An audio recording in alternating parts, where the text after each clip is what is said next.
नमस्कार, मैं मेघा हिंदुस्तानी स्वागत करती हूँ आपका माटी के लाल पर।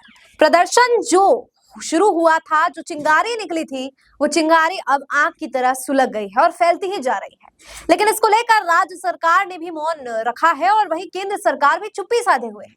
आखिर बटेंगे तो कटेंगे नारा देने वाली एक है तो सेफ है नारा देने वाली भारतीय जनता पार्टी छात्रों के प्रदर्शन को क्यों जो है नहीं कंट्रोल कर पा रही है। यूं कहूं कि छात्रों की मांगों को पूरा क्यों नहीं कर पा रही है। हिंदुओं को संगठित करने का ठेका उठा लेने वाली सरकार आखिर छात्रों के सवालों का जवाब क्यों नहीं दे पा रही है। ये इस वक्त का सबसे बड़ा जो है ज्वलंत मुद्दा है। तो आज इसी पर चर्चा करेंगे। सबसे पहले आपको बता दें कि क्या है मामला पूरा और कैसे इसकी शुरुआत हुई। कल मैंने आपको खबर दिखाई थी, बताया था कि कैसे एक शिफ्ट में पेपर होने को लेकर लगातार छात्र छात्राएं प्रदर्शन कर रहे हैं और बच्चों के इस प्रदर्शन पर सरकार चुप्पी साधे हुए है। इसको लेकर उल्टा छात्रों पर ही लाठी चार्ज कर दिया जाता है, लेकिन छात्र अपने ईमान से, अपने मकसद से नहीं भटकते हैं और लगातार प्रदर्शन कर रहे हैं।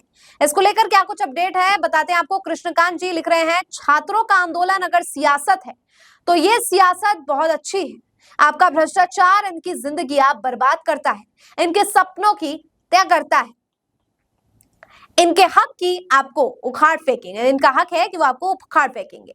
देश का सबसे बड़ा सूबा एक परीक्षा तक सही ढंग से नहीं करवा रहा तो लानत है ऐसे प्रशासन पर। जो सत्ता आपके पास है वह इसी जनता की दी हुई है और वह पीढ़ियां बर्बाद कर देने का अनुमति पत्र नहीं है।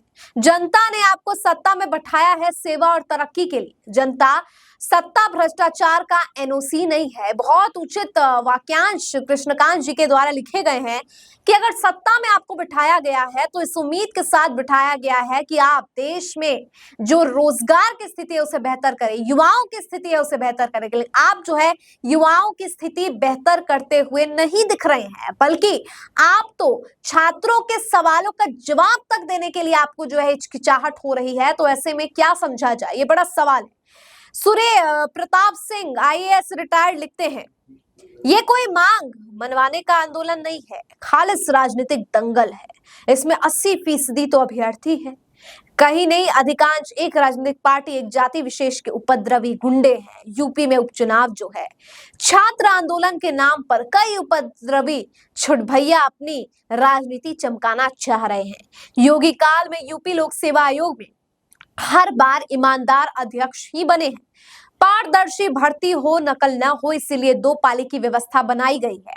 नॉर्मलाइजेशन एक सामान्य सर्वमान्य स्थापित प्रक्रिया है। असली अभ्यर्थी एग्जाम की तैयारी पर ध्यान दे। पढ़ने वाले मेधावी परीक्षार्थियों को वैसे भी कोई दिक्कत नहीं होती। इसमें तो कई 40 से 45 साल के तक के लोग कहीं से आपको असली अभ्यर्थी लगते हैं। मतलब शर्म आती है ऐसी ट्वीट्स पर। रिटायर्ड आईएएस से सूर्य प्रताप सिंह और भारतीय जनता पार्टी की चाटुकारिता में कोई कसर नहीं छोड़ रहे हैं। शब्दों की गरिमा बरकरार रखनी चाहिए, लेकिन जैसे ये बातें कर रहे हैं मैं वो संयम खो रही हूँ कि क्या बोलूं इनके लिए। ये वही लोग हैं जिन्हें किसान आंदोलन में किसान नहीं दिखते हैं, जिन्हें महिला पहलवानों के आंदोलन में महिला पहलवान नहीं दिखते हैं, जिन्हें मणिपुर के लिए जो लोग आवाज उठा रहे हैं उसमें साउथ नॉर्थ ईस्ट के लोग नहीं दिखते हैं। ये वही लोग हैं जिन्हें हर आंदोलन के पीछे एक राजनीतिक मंशा दिखती है, लेकिन छात्रों का दुख नहीं समझ आता है। आज ये कह रहे हैं कि जो असली बच्चे हैं वो तो पढ़ रहे होंगे, जो असली किसान है वो तो किसानी कर रहे होंगे। मतलब अपने ही देश में अपने ही अधिकारों की मांग के लिए आज हमें इस निम्न स्तर तक पहुंचा दिया जाता है कि हम अपने ही आवाज को बुलंद नहीं कर सकते। चलिए मान लेते हैं हर आंदोलन में राजनीतिक मंशा या राजनीतिक ट्विस्ट या राजनीतिक ये कहूं कि कोई फायदा उठाने का काम भी पार्टियां करती है, बिल्कुल स्वाभाविक है। अगर बीजेपी है तो अलग पार्टियां करती है, अलग पार्टियां है तो भाजपा भी करती है, कोई नई बात नहीं है। लेकिन ऐसा नहीं है कि ये मुद्दा है ही नहीं, और अगर ये मुद्दा नहीं होता तो नॉर्मलाइजेशन की प्रक्रिया अचानक से कहां से आ जाती। और अगर ये बात अगर आप कह रहे हैं नॉर्मलाइजेशन की प्रक्रिया तो काफी सामान्य सर्वमान्य स्थापित प्रक्रिया है, तो सर्वमान्य स्थापित प्रक्रिया को आखिरकार सरकार ने क्यों हटा दिया है, अब उसका जवाब दीजिए। सबसे पहले मैं आपको दिखाऊं एक और ट्वीट। इसमें देखिए अजीत अंजुम ने लिखा है, आंदोलनकारी छात्रों की बड़ी जीत, यूपी लोकसभा आयोग ने छात्रों की मांगे मानी, अभी दिन में एक और शिफ्ट की होगी आरओ एआरओ की परीक्षा।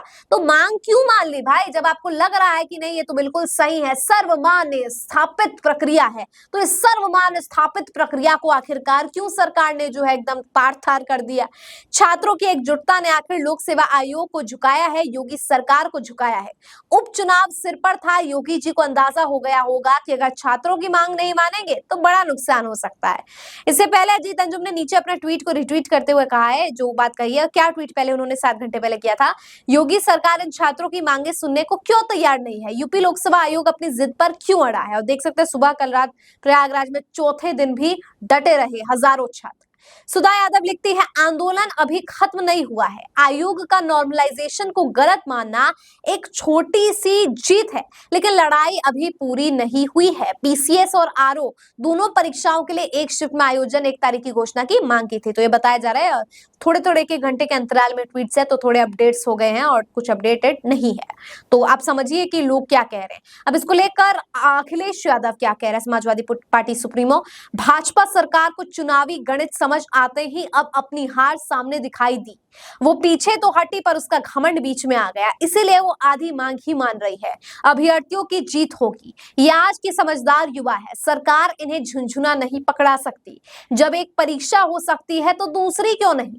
चुनाव में हार ही भाजपा का असली इलाज है, जब भाजपा जाएगी तब नौकरी आएगी। तो ये पूरा का पूरा विषय है, जिस विषय को लेकर काफी चर्चा हो रही है, काफी ज्यादा सुर्खियां बटोर रहे हैं और छात्रों की मांग जो है वो सरकार अब धीरे धीरे पूरी कर रहे हैं, क्योंकि जाहिर तौर पर उपचुनाव सीटों पर होने उत्तर प्रदेश में, और इस चुनाव को क्योंकि चुनाव सर पर है तो इतना डर हो गया है कि अब चलो छात्रों की मांग चुनाव के डर से ही तो कर रहे हैं, लेकिन ये कब तक आखिरकार होगा।